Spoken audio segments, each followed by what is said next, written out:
Kamusta po? Ako po, si Dr. Benigno Manlapas, isang doktor na espesyalista sa pangangalaga sa kalusugan ng ating mga nakatatanda. Kung kayo po ay nasa edad 60 pataas at gumagamit ng luyang dilaw o turmeric upang suportahan ang kalusugan ng inyong mga kasukasuan, memorya o puso, ang impormasyong ito ay maaaring napakahalaga para sa inyo. Ang matingkad na dilaw na pulbos na nasa inyong kusina ay hindi laging gumagana ayon sa inaasahan ninyo. Sa katunayan, kung ito ay kakainin kasabay ng ilang partikular na pagkain, maaari nitong mapawalang bisa ang mga benepisyong inyong inaasam. Ang luyang dilaw o turmeric ay kilala bilang isa sa mga pinakaiginagalang na pampalasa sa buong mundo. Sa loob ng daan-daang taon, pinahalagahan ito ng ating mga ninuno dahil sa potensyal nitong suportahan ang natural na paglaban ng katawan sa pamamaga pagginhawa ng mga kasukasuan at pagtulong sa kalusugan ng puso at utak. Ngunit heto ang hindi alam ng marami. Ang luyang dilaw ay epektibo lamang kapag maayos itong nasisipsip o naa-absorb ng inyong katawan. Depende sa kung ano ang kinakain ninyo, kasabay nito maaaring gawin ninyong mahirap gamitin ng inyong katawan ang gintong pampalasa na ito. Sa ilang mga kaso, ang maling kombinasyon ay maaaring magdulot ng pananakit ng tiyan o humadlang sa pagsipsip ng mga kapaki-pakinabang na sangkap nito. Nangyayari ito ng mas madalas kaysa sa inyong inaakala. Isipin na lang natin si Aling Maria na taga Laguna. Maaaring naglalagay siya ng luyang dilaw sa kanyang almusal smoothie o mainit na inumin sa pag-aakalang may ginagawa siyang mabuti para sa kanyang kalusugan. Ngunit makalipas ang ilang linggo, nagtataka si Aling Maria kung bakit sumasakit pa rin ang kanyang tuhod o kung bakit mas madali siyang mapagod kaysa dati. Ang dahilan ay maaaring ang tatlong karaniwang pagkain na matatagpuan sa halos bawat tahanan sa Pilipinas na nakakasagabal sa buong potensyal ng luyang dilaw. Tila ordinaryo at walang masama sa mga pagkaing ito, ngunit kapag isinama sa turmeric, maaari nilang bawasan ang mga benepisyo nito, magdulot ng discomfort sa tiyan at pahirapan ang pagsipsip ng mga aktibong sangkap nito. Pero huwag po kayong mag-alala, may magandang balita rin. Ituturo namin sa inyo kung paano ito ayusin. Kapag kinain ninyo ang luyang dilaw kasama ang tamang mga pagkain, hindi lang babalik ang bisa nito. Ito ay higit na lalakas. Ipinapakita ng ilang pag-aaral na sa tamang pagpapares ng pagkain, ang pagsipsip ng mga aktibong sangkap nito ay maaaring tumaas na tumutulong upang suportahan ang malusog na pagtugon sa pamamaga sa katawan. Kaya ipaliliwanag natin ang tatlong karaniwang pagkakamali sa pagkain na pumipigil sa paggana ng turmeric, tatlong makapangyarihang kombinasyon ng pagkain na nagpapabisa rito at kung paano gamitin ang luyang dilaw upang tunay na makinabang ang inyong katawan, lalo na pagkatapos ng edad 60. Manatili po kayo sa akin dahil ang isa sa mga kombinasyong ito ay maaaring nasa susunod ninyong hapagkainan. Ang maliit na pagbabagong ito ay maaaring maging susi upang gumana ang turmeric para sa inyo at hindi laban sa inyo.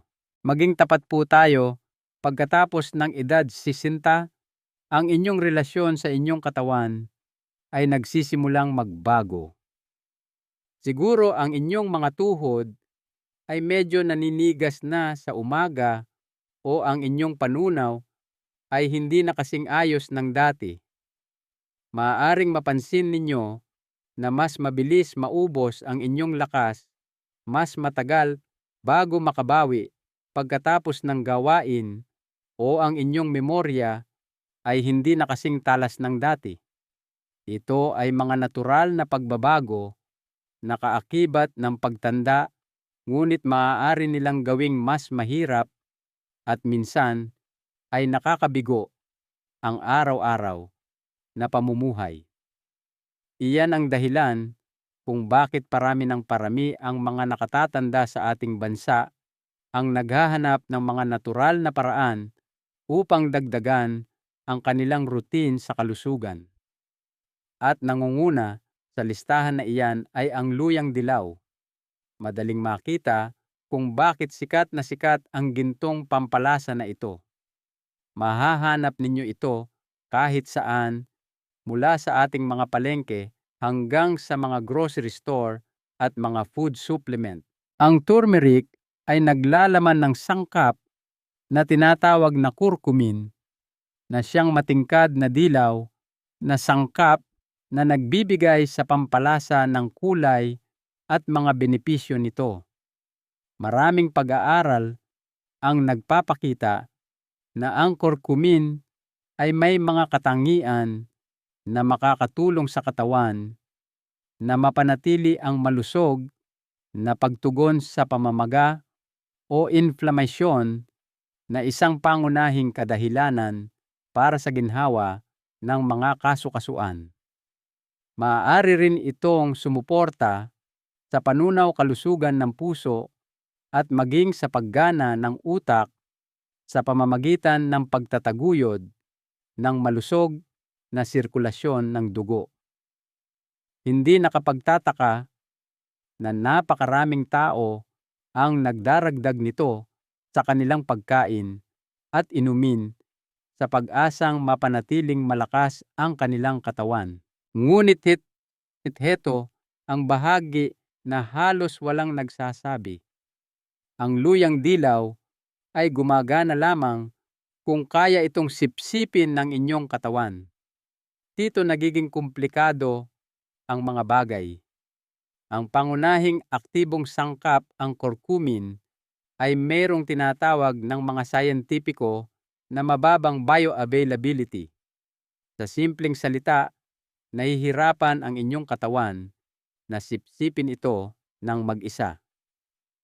Sa katunayan, kung walang tamang tulong, maaaring nakakakuha lang kayo ng napakaliit na bahagi ng luyang dilaw na inyong kinakain. Higit pa rito, ang ilang pang-araw-araw na pagkain ay maaaring magpahirap pa lalo sa pagsipsip nito.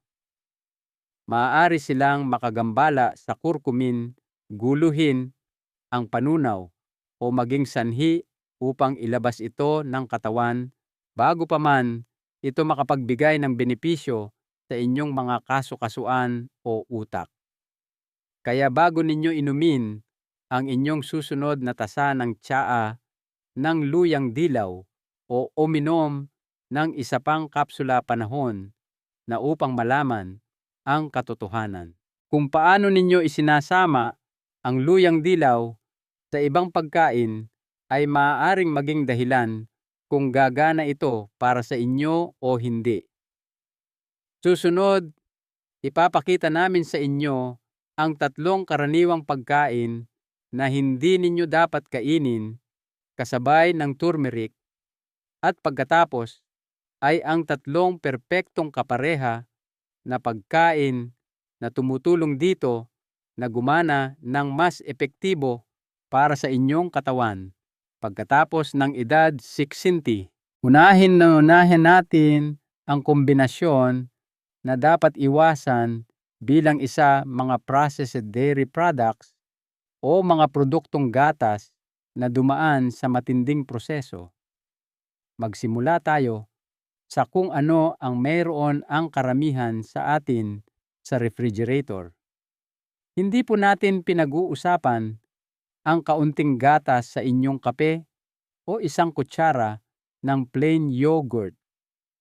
Pinag-uusapan natin ang mga processed dairy products tulad ng mga processed cheese slices na madalas nating ipalaman sa tinapay, mga yogurt na may flavor at asukal, powdered coffee creamers at mga palaman na keso. Tila walang masama sa mga ito, ngunit kapag kinain ninyo ang mga ito kasabay ng luyang dilaw, maaari nilang bawasan ng bahagya ang mga potensyal na benepisyo nito. Heto ang dahilan. Ang processed dairy ay madalas na naglalaman ng mga dagdag na sangkap tulad ng mga preservative at artificial sweeteners na kailangang pagtrabahuhan ng husto ng inyong katawan upang matunaw. Habang tayo ay tumatanda, natural na bumabagal ang ating panunaw. Ibig sabihin, kung ano ang madaling nakayanan ng inyong katawan noong kayo ay 30 anyos, ay maaaring maging hamon na ngayong kayo ay asementemaa na. Kapag nahihirapan ang inyong tiyan na tunawin ang pagkain, hindi nito mabisang nasisipsip ang mga sustansya tulad ng curcumin mula sa luyang dilaw. Bukod pa rito, iminumungkahi ng ilang pananaliksik na ang ilang bahagi ng gatas ay maaaring kumapit sa curcumin na potensyal na nagpapahirap sa inyong katawan na gamitin ito. Kaya kung nagdadagdag kayo ng turmeric sa inyong cheesy scrambled eggs o hinahalo ito sa kape na may powdered creamer, maaaring hindi ninyo namamalayan na hinaharangan ninyo ang mismong mga benepisyo sa kalusugan na inyong inaasahan. Para sa mga nakatatanda na nakakaranas na ng heartburn, kabag o sensitibong tiyan, ang kombinasyong ito ay maaaring magdulot ng mas maraming problema. Ngunit hindi ninyo kailangang isuko ang mga creamy na pagkain. May mas mahusay na mga paraan upang tamasahin ang mga ito kasama ang luyang dilaw. Subukan ang mga gatas na galing sa halaman. Sa halip na processed dairy, gumamit ng unsweetened almond oat o ang ating paboritong gata ng niyog. Mas magaan ang mga ito sa tiyan at hinahayaan ang luyang dilaw na gawin ang trabaho nito. Piliin ang plain yogurt.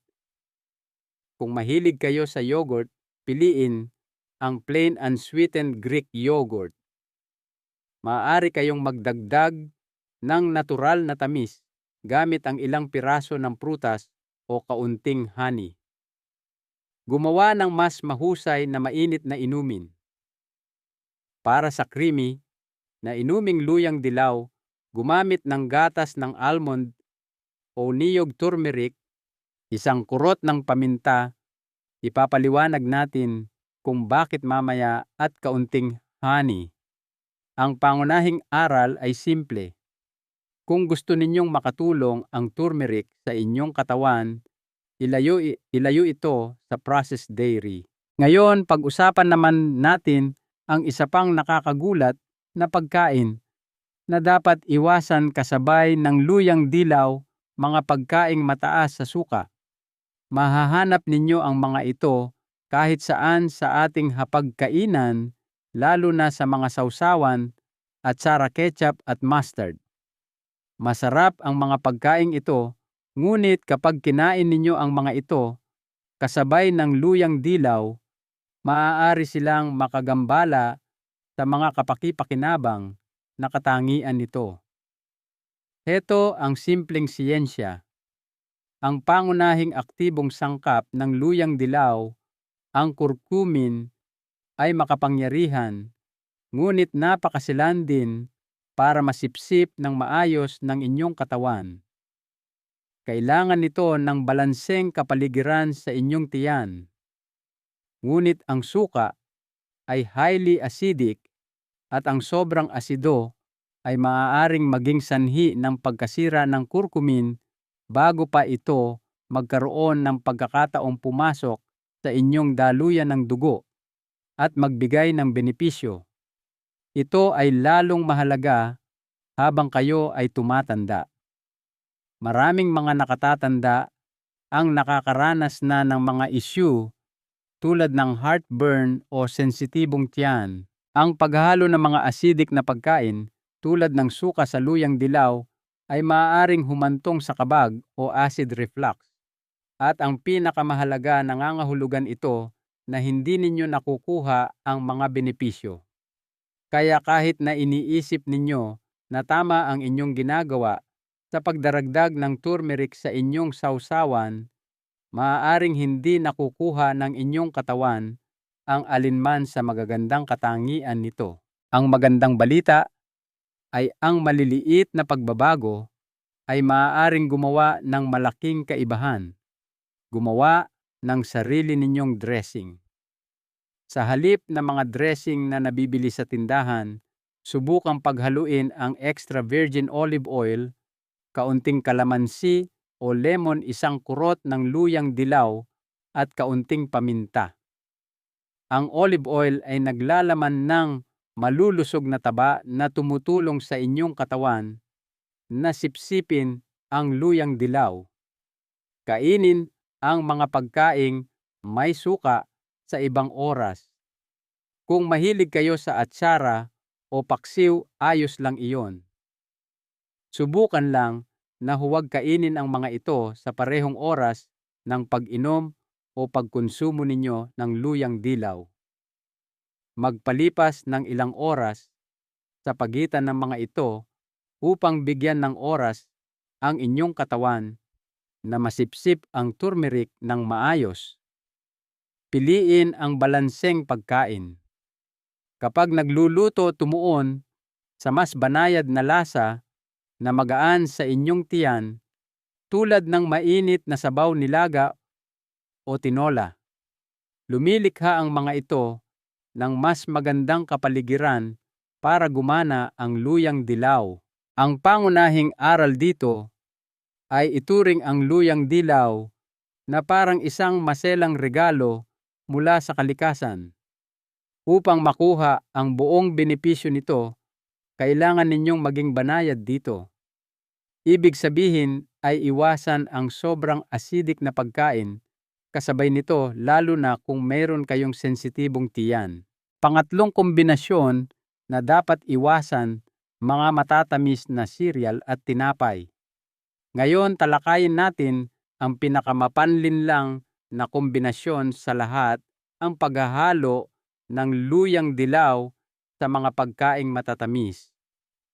Maaaring ito ay isang mainit na muffin o ensaymada kasama ang inyong tsaa sa umaga, isang mangkok ng matamis na cereal na may wisik ng turmeric o kahit isang turmeric cookie. Maaaring mukhang malusog ang mga ito, ngunit kapag ang luyang dilaw ay humalo sa refined sugar, humihina ang mga benepisyo nito. Heto ang dahilan. Ang pinakamalaking benepisyo ng luyang dilaw ay ang kakayahan nitong suportahan ang malusog na pagtugon sa pamamaga sa katawan. Ngunit ang asukal ay ginagawa ang eksaktong kabaligtaran. Kilala ito sa pagpapalala ng pamamaga. Kapag kumakain kayo ng asukal, maaari itong mag-trigger ng reaksyon sa inyong katawan na nagpapataas ng pamamaga. Kaya kapag kumain kayo ng luyang dilaw kasama ang matatamis na pagkain, nagpapadala kayo sa inyong katawan ng dalawang magkasalungat na senyales ng sabay. Ang isa ay nagsasabing suportahan at paginhawahin, habang ang isa ay nagsasabing lumikha ng higit pang pamamaga. Bilang resulta, maaaring mabalewala ang mga benepisyo ng turmeric.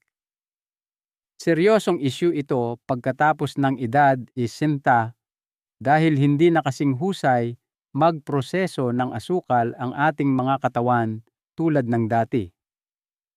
Kahit ang maliliit na halaga ng asukal ay maaaring magdulot ng mga problema na humahantong sa pananakit ng kasu-kasuan, ang mismong mga bagay na dapat tulungan ng luyang dilaw para itong pagtapak sa gas at preno ng sabay. Nauubos lang ang lakas ng inyong katawan sa halip na makahanap ng balanse. Ang refined sugar ay nagpapabagal din sa panunaw. Ibig sabihin ay mas kaunting mga kapaki-pakinabang na compound mula sa turmeric ang nasisipsip. Nangangahulugan ba ito na isusuko na ang lahat ng masasarap na pagkain? Hindi naman po. Ibig sabihin lang ay gumawa ng mas matalinong mga pagpili. Simulan ang inyong umaga ng matalino. Sa halip na matatamis na cereal, subukan ang mainit na oatmeal o lugaw na may kurot ng luyang dilaw. Maaari kayong magdagdag ng natural na tamis gamit ang saging na saba o blueberries sa halip na asukal. I-upgrade ang inyong merienda. Sa halip na matamis na tinapay mula sa bakery, subukan ang whole grain toast na may peanut butter at kaunting luyang dilaw at cinnamon. Mag-bake ng mas malusog. Kung mahilig kayong mag-bake, subukang palitan ang puting asukal ng kaunting maple syrup o coconut sugar. Gumamit din ng malulusog na taba tulad ng olive oil o almond flour na tumutulong na mapanatili ang matatag na antas ng asukal sa dugo. Ang punto ay simple. Kung gumagamit kayo ng luyang dilaw para labanan ang pamamaga, huwag ninyong gatungan ang pamamaga gamit ang asukal sa parehong oras. Kapag isinama ninyo ang luyang dilaw sa whole grains at malulusog na taba, magagawa nito ang trabaho nito na tumutulong suportahan ang inyong puso, kasu-kasuan at isipan. Ngayon, dumako tayo sa mga makapangyarihang kombinasyon. Una ay ang paminta. Kung ang luyang dilaw ang gintong manggagamot, ang paminta naman ang susi na nagbubukas ng kapangyarihan nito. Hindi alam ng karamihan na ang luyang dilaw ay mahirap sipsipin ng katawan ng mag-isa. Ang pangunahing bahagi nito, ang curcumin, ay matapang ngunit matigas ang ulo. Kung kakainin ninyo ito ng mag-isa, karamihan dito ay dadaan lamang sa inyong katawan nang hindi nagkakaroon ng pagkakataong gumawa ng mabuti.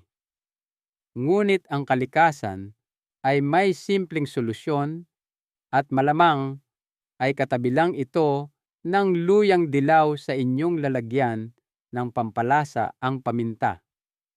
Ang black pepper ay naglalaman ng compound na tinatawag na piperine. Ipinakita ng mga siyentipikong pag-aaral na ang piperine ay maaaring pataasin ng malaki ang bioavailability ng curcumin, sa ilang mga kaso ay hanggang 2,000%. Tama po ang inyong narinig, kahit ang isang maliit na kurot ng paminta ay maaaring gawing mas magagamit ng inyong katawan ang luyang dilaw. Paano ito gumagana? Ang piperine ay tumutulong na pabagalin ang proseso ng pagkasira ng curcumin sa atay na nagpapahintulot dito na manatili sa daluyan ng dugo ng mas matagal at gawin ang trabaho nito. Ito ang dahilan kung bakit sa mga sinaunang tradisyon ang luyang dilaw at paminta ay laging ginagamit ng magkasama. Isa itong walang hanggang kombinasyon na sinusuportahan na ngayon ng modernong siyensya para sa pagiging epektibo nito. Para sa mga nakatatanda, mas kritikal ito. Habang tayo ay tumatanda, bumabagal ang ating panunaw, at hindi na kasing husay ang katawan sa pagsipsip ng mga sustansya. Ang paminta ay nagbibigay sa luyang dilaw ng dagdag na tulong na kailangan nito upang maabot ang inyong utak-puso at mga kasu-kasuan. Paano ito gamitin sa tuwing gagamit kayo ng luyang dilaw?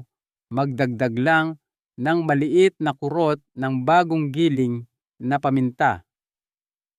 Maaari ninyong idagdag ang 2 sa itlog sabaw, inihaw na gulay, o mainit na inumin. Kung umiinom kayo ng turmeric sa kapsula, tingnan ang label kung naglalaman ito ng piperine o bioperine na isang extract ng paminta. Pangalawang makapangyarihang kombinasyon, malulusog na taba. Kung ang paminta ang susi na nagbubukas sa luyang dilaw, ang malulusog na taba naman ang sasakyan na naghahatid ng mga benepisyo nito sa buong katawan ninyo. Heto kung bakit ito napakahalaga, lalo na pagkatapos ng edad 60.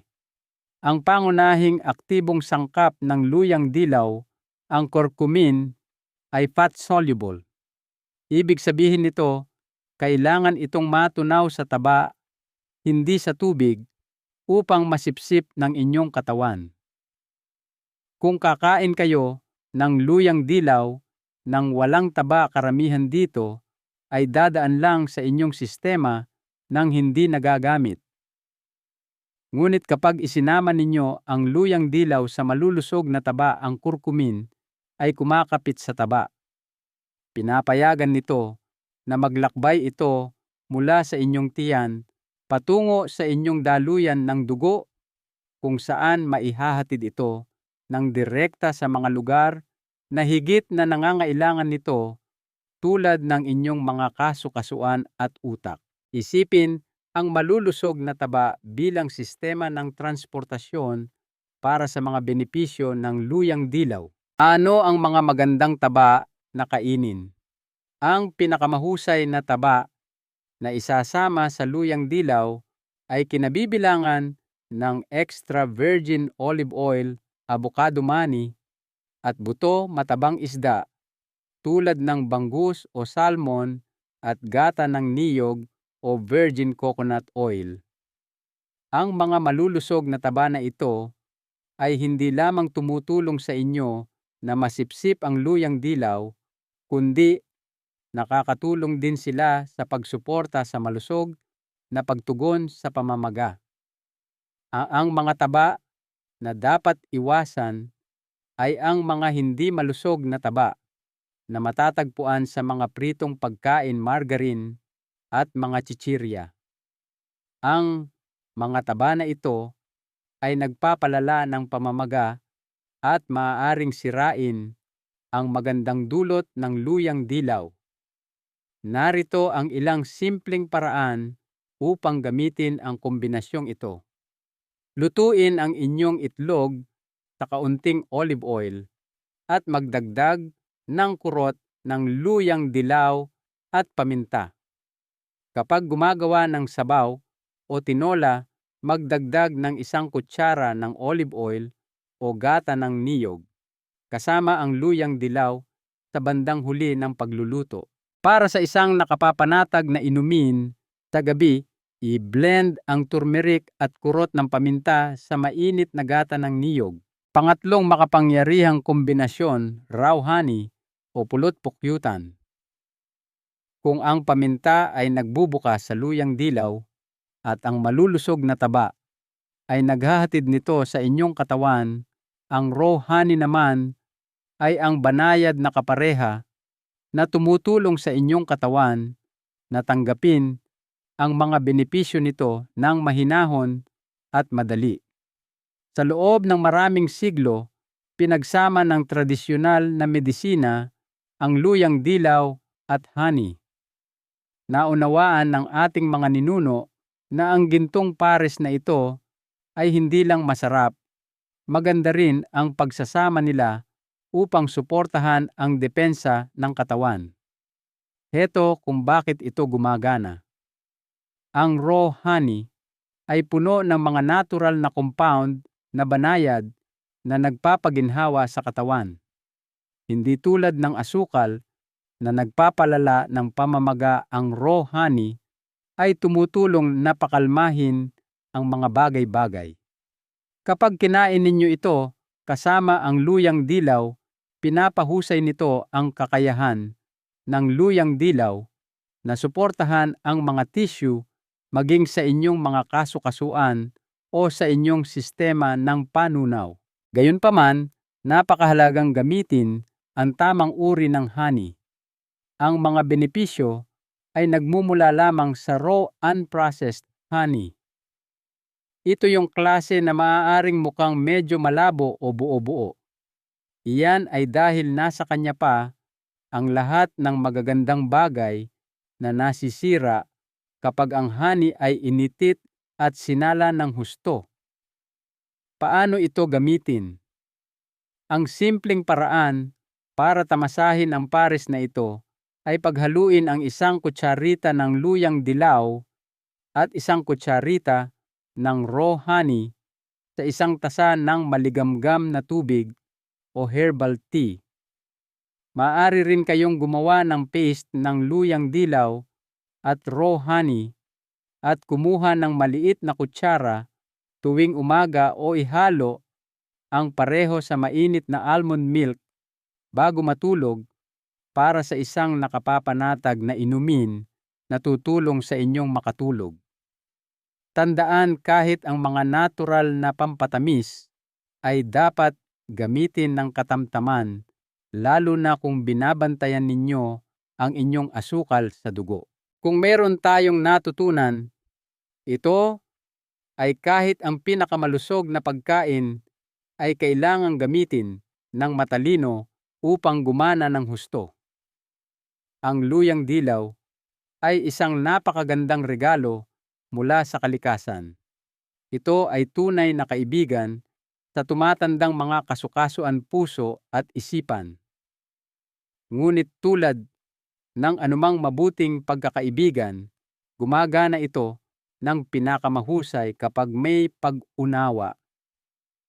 Kapag inihalo ninyo ang luyang dilaw sa processed dairy, mga pagkaing mataas sa suka o matatamis na pagkain, hindi ninyo sinasadyang hinaharangan ang kapangyarihan nito.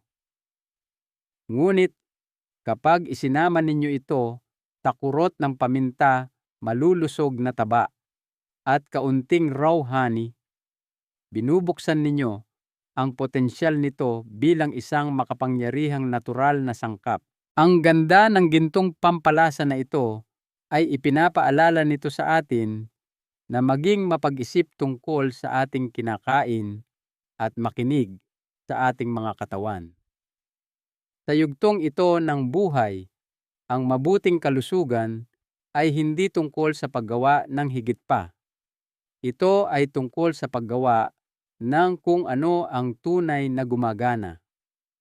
Ang 1 kutsara ng luyang dilaw na ginamit ng may pag-iisip ay maaaring maging magandang bahagi ng isang maingat na paglapit sa inyong kalusugan. Kaya sa susunod na makita ninyo ang garapon ng luyang dilaw sa inyong kusina, alalahanin ang inyong natutunan. Ipares ito sa kurot ng paminta. Ihalo ito sa mainit na inumin na may kaunting honey o idagdag ito sa mga pagkain na may malulusog na taba tulad ng olive oil, avocado o gata. At ang pinakamahalaga, iwasan ang mga pagkain na nagnanakaw ng kapangyarihan nito. Ang paggawa ng maliliit at matalinong desisyon na ito araw-araw ay maaaring humantong sa isang mahaba at malusog na buhay. Hindi ninyo kailangang maging perpekto. Kailangan lang ninyong maging maalam at handang gumawa ng isang mabuting desisyon sa bawat pagkakataon. Kung nakatulong ang impormasyong ito upang mas maunawaan ninyo ang luyang dilaw, pakiusap na i-like ang post na ito at mag-subscribe sa channel para sa higit pang mga payong pangkalusugan na dinisenyo para sa inyong yugto ng buhay. At gaya ng lagi kumonsulta sa isang profesional sa pangangalagang pangkalusugan bago gumawa ng anumang makabuluhang pagbabago sa inyong dieta o regimen sa kalusugan. Tandaan ang katotohanan ito. Ang pagtanda ay hindi tungkol sa paghina. Ito ay tungkol sa pagtatamo ng karunungan.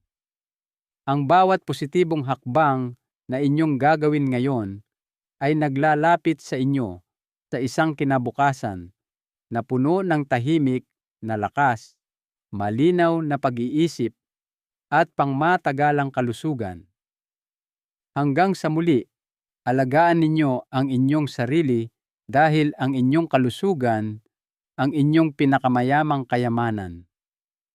Libu-libong mga senior na ang nakatagpo ng tulong sa video na ito, kaya lubos kong inirerekomenda na panoorin ninyo ito. Mag-click upang magpatuloy.